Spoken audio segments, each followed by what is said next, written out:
Dear students, welcome English with Harish Garg channel. आज मैं class 10 की फर्स्ट फ्लाइट बुक की पोइम अमांडा को हिंदी में वर्ड टू वर्ड एक्सप्लेन करूंगा। इस पोइम के पोइट हैं रॉबिन क्लेन। इस पोइम में एक मेंटल स्टेट को बताया गया है, एक यंग स्कूल गोइंग गर्ल का, एक स्कूल जाने वाली लड़की की मानसिक स्थिति को दर्शाया गया है, जिसको लगातार उसके पेरेंट्स यानी कि स्पेशली उसकी माँ के द्वारा बार बार उसको टोका जाता है, उसको डांटा जाता है। अमांडा को जो है एक काम करना है, ये नहीं करना, इसके लिए उसको बार बार बोला जाता है, तुम्हें ये मत करो, तुम ये करो, तुम ये मत करो, इस तरह से उसको बोला जाता है। एक्चुअल में ये पोएम जो है बच्चे की साइकोलॉजी को बताता है और यह जो है पेरेंट्स की लैक ऑफ अंडरस्टैंडिंग को भी शो करता है, यानी कि पेरेंट्स की समझ की कमी। पेरेंट्स क्या करते हैं, इस पोइम के माध्यम से पोइट बताना चाह रहा है कि पेरेंट्स जो है सप्रेस देयर चिल्ड्रन, वे अपने बच्चों पर अपनी ही आशाएं थोपते हैं, एंड प्रेशराइज देम, और उन्हें प्रेशर करते हैं, उनके ऊपर दबाव डालते हैं और उनसे इसका ऐसा प्रभाव पड़ता है बच्चे पर, उसका नेगेटिव इम्पैक्ट जाता है, जिससे बच्चे की मानसिक स्थिति बदल जाती है। सो स्टूडेंट्स, इस पोइम को मैं वर्ड टू वर्ड हिंदी में एक्सप्लेन करूँगा और पोइम को आखिर तक देखें। लास्ट तक देखने से फ़ायदा ये होगा कि मैं इसमें जो है एग्जाम पर्पस से कुछ चीज़ें बताऊँगा। सो स्टार्ट करते हैं।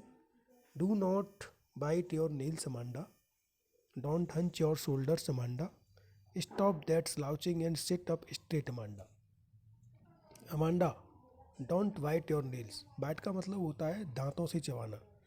अमांडा, अपने नाखूनों को दांतों से मत चबाओ। Don't hunch your shoulders Amanda, don't hunch, hunch होता है उचकाना, यानी कि रेज वन शोल्डर्स, अपने कंधों को मत उचकाओ। अमांडा, दांतों से अपने नाखून मत चबाओ, अपने कंधों को मत उचकाओ। स्टॉप दैट स्लाउचिंग, और बेढंगे तरीके से बैठना बंद करो। स्टॉप दैट स्लाउचिंग, सुस्त बैठना बंद करो। And sit up straight Amanda, और अमांडा एकदम से सीधी बैठ जाओ। एक्चुअल में पोइट इस पोइम के माध्यम से पहले स्टेंजा में क्या करता है कि पोइट ये बताना चाहता है कि पहले स्टेंजा में लड़की की जो मदर है वो उसको बार बार रोकती है, उसको टोकती है, उसको कुछ इंस्ट्रक्शंस देती है, उससे मना करती है कि तुम्हें ये नहीं करना चाहिए और तुम्हें अपने नाखून नहीं चबाने चाहिए, तुम्हें अपने कंधे नहीं उचकाने चाहिए, और तुम्हें जो है बेढंगे तरीके से नहीं बैठना चाहिए, तुम्हें सीधे बैठना चाहिए। इसके बाद इस पोइम की जो क्रिएशन इस तरीके से की गई है, इसके बाद जो नेक्स्ट स्टेंजा जो ब्रैकेट में दिया गया है वो इसमें लड़की की स्वतंत्रता की इच्छा को दर्शाता है। लड़की इस स्टेंजा में अपनी कल्पना में खो जाती है और वो सोचती है, वो जो अपने पेरेंट्स से, अपनी मदर के द्वारा बोले गए इंस्ट्रक्शन से मुक्ति पाना चाहती है, वो स्वतंत्रता पाना चाहती है। तो वो कहती है, there is a languid emerald sea where the sole inhabitant is me, a mermaid drifting blissfully. काश, वो कल्पना करती है, काश, एक लैंग्विड मीन्स शांत, पीसफुल, एमरल्ड मीन्स ग्रीन, एक पन्ना होता है, ग्रीन स्टोन होता है, सी समुद्र, काश एक शांत हरे रंग का समुद्र होता। वेयर द सोल इनहेबिटेंट मी, और वहाँ पर दी सोल अकेली इनहेबिटेंट निवासी, इज मी मैं होती, और वहाँ पर मैं एक अकेली निवासी होती। ए मेरमेड ड्रिफ्टिंग ब्लिसफुली, एक जल परी की तरह और उस पानी में बह रही होती। तो पहली स्टेंजा में पोइट ने बताया कि उसकी माँ उसको डांटती है, उसको कुछ न करने के लिए मना करती है, और दूसरे स्टेंजा में वो लड़की जो है अपनी कल्पना में खो जाती है, वो अपनी पेरेंट्स की बातों से स्वतंत्रता पाना चाहती है। नेक्स्ट स्टेंजा में फिर से उसकी मदर उसको टोकती है और उससे कहती है, did your finish homework Amanda, did you tidy your room Amanda, I thought I told you to clean your shoes Amanda. Amanda, did you finish your homework Amanda, Amanda, क्या तुमने अपना होमवर्क फिनिश कर लिया है। Did you tidy your room Amanda, tidy means होता है clean करना। Amanda, क्या तुमने अपना रूम क्लीन कर लिया है। आई थॉट, मुझे लगा, I told you to clean your shoes Amanda, मैंने चाहे तुमसे जूते साफ़ करने के लिए बोला था, क्या तुमने अपने जूते साफ़ कर लिए हैं। अमांडा, होमवर्क हो गया, अमांडा, कमरा साफ़ हो गया, अमांडा, जूते साफ़ हो गए। इस तरह से उसको करने के लिए पूछा जाता है। तो फिर नेक्स्ट स्टेंजा में फिर से वो लड़की अपनी कल्पना में खो जाती है और वो अपने पेरेंट्स के जो इंस्ट्रक्शंस है उनसे मुक्ति पाना चाहती है, स्वतंत्रता पाना चाहती है, और वो सोचती है इससे तो अच्छा मैं अकेली होती।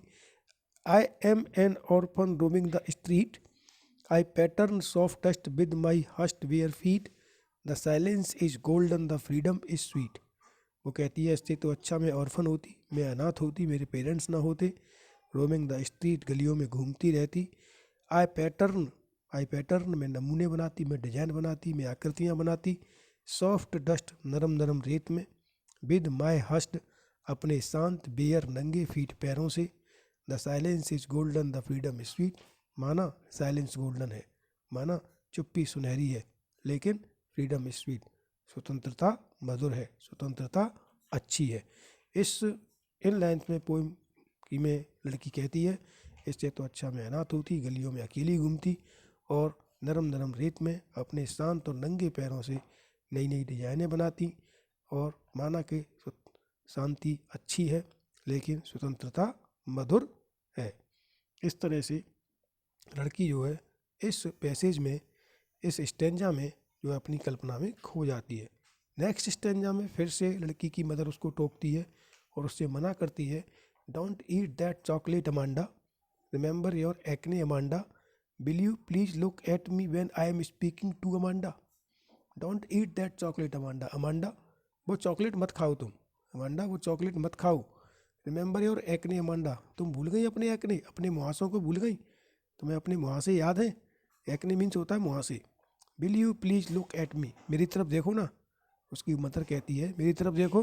When I am speaking to you Amanda, Amanda जब मैं तुमसे बात कर रही हूँ तो मेरी तरफ देखो, कहाँ देख रही हो तुम, कहाँ है तुम्हारा ध्यान। इस तरह से उसकी मदर उसको जो है बार बार डांटती है, टोकती है। नेक्स्ट स्टेंजा में फिर से वो लड़की जो है अपनी कल्पना में खो जाती है, और एक्चुअल में इस पोइम के माध्यम से पोइट ये बताना चाहता है कि पहले स्टेंजा एक तरीके से क्वेश्चन हो सकता है और दूसरा स्टेंजा उस लड़की की तरफ से आंसर हो सकता है, लेकिन इस लड़की ने आंसर जो ओरली नहीं दिया है, वो केवल अपनी कल्पना में खोती रही है। तो इस स्टेंजा में नेक्स्ट वाले में लड़की फिर से अपनी कल्पना में खो जाती है और वो सोचती है काश मैं एक राजकुमारी होती, काश मैं एक शहजादी होती, और मैं जो है एक अकेले टावर में रह रही होती। तो मैं इसको बताता हूँ, I am Rapunzel, I have not a care, life in a tower is tranquil and rare, it will certainly never let down my bright hair. I am Rapunzel, काश मैं रेपुंजल होती। यहाँ पे रेपुंजल एक कैरेक्टर का नाम दिया गया है। रेपुंजल एक कहीं किसी स्टोरी या किसी पौराणिक कथाओं में कोई राजकुमारी रही है, और उसको वो अपने आप से कंपेयर करती है। वो कहती है काश मैं रेपुंजल होती। आई हैव नॉट अ केयर, मुझे किसी की चिंता नहीं होती, मैं किसी की केयर ना करती। Life in a tower is tranquil and rare, और लाइफ मीन्स मैं जी रही होती, मैं अपना जीवन व्यतीत करती इन ए टावर, एक टावर में, इज ट्रैंगल एंड रेयर, शांत और अच्छी तरह। काश मैं रेपुंजल होती, मुझे किसी की परवाह न होती, और मैं एक टावर में शांत और अच्छा जीवन व्यतीत कर रही होती। I will certainly never let down my bright hair, I will certainly, मैं निश्चित रूप से कहती हूँ, never let down my bright hair, मैं कभी नीचे नहीं गिरने देती अपने ब्राइट हेयर को, अपने चमकीले बालों को। अर्थात यहाँ पर वो कह रही है कि अगर मैं राजकुमारी होती तो मैं किसी की बातों को नहीं सुनती, किसी के सामने अपना सर झुकने नहीं देती। इस लास्ट स्टेंजा में फिर से पोइट बताता है कि उसकी मदर कैसे अमांडा को फिर से टोकती है और कहती है, stop that sulking at once Amanda, you are always so moody Amanda, anyone would think that I nagged at you Amanda. Amanda stop करो, रोक दो, बंद करो, that sulking at once Amanda, ये तुम मुँह फुला के बैठी हो, ये रूठना बंद कर दो, ये गुस्सा होना बंद कर दो। You are always so moody Amanda, Amanda तुम हर समय मूडी क्यों रहती हो, हर समय नाराज़ क्यों रहती हो, गुस्से में क्यों रहती हो, तुम हर समय गुस्से में रहती हो। Anyone would think that I nagged at you Amanda, कोई क्या सोचेगा, कोई क्या सोचेगा कि मैंने तुम्हें डांटा है, मैंने तुम्हें फटकारा है, मैंने तुम्हें कुछ ना करने दिया, इस वजह से तुम नाराज़ हो, इस तरह से मत करो अमांडा। इस तरह से इस पोएम में रॉबिन क्लेन जो है उस लड़की की जो है स्टेट, मेंटल स्टेट को बताते हैं उस लड़की की। आगे में इसमें कुछ मीनिंग दिए गए हैं, कुछ बीच बीच में उनको एक्सप्लेन कर देता हूँ। जैसे कि पहले स्टेंजा की सेकंड लाइन में सेकंड नंबर पर मीनिंग दिया गया हंच। हंच का मतलब होता है रेज वन शोल्डर्स, कंधे उचकाना। इसका सिनोनिम्स होता है आर्क या बेंड, ARCH आर्क, या बेंड BEND झुकना। कभी कभी एग्जाम में पैसेज दे देते हैं, स्टेंजा दे देते हैं, उसके नीचे क्वेश्चन आता है, उसमें वो एंटोनिम्स सिनोनिम्स पूछ लेते हैं। तो इस वजह से यहाँ से ये तुम्हारे लिए बहुत बेनिफिशियल हो सकते हैं बोर्ड एग्जाम पर्पज़ से। तो रेज वन शोल्डर्स, हंच का मतलब होता है रेज वन शोल्डर्स, कंधे उचकाना, आर्क झुकाना, बेंड झुकाना। इसका एंटोनिम्स बात करें तो इसका एंटोनिम्स होगा स्ट्रेटन एंड इरेक्ट, एकदम सीधा होना। इसके बाद नेक्स्ट इसी स्टेंजा के पहले स्टेंजा की तीसरी लाइन में तीसरा वर्ड है स्लाउचिंग। स्लाउचिंग का मतलब होता है सिटिंग इन अ ड्रॉपी वे, बेढंगे तरीके से बैठना, सुस्त तरीके से बैठना।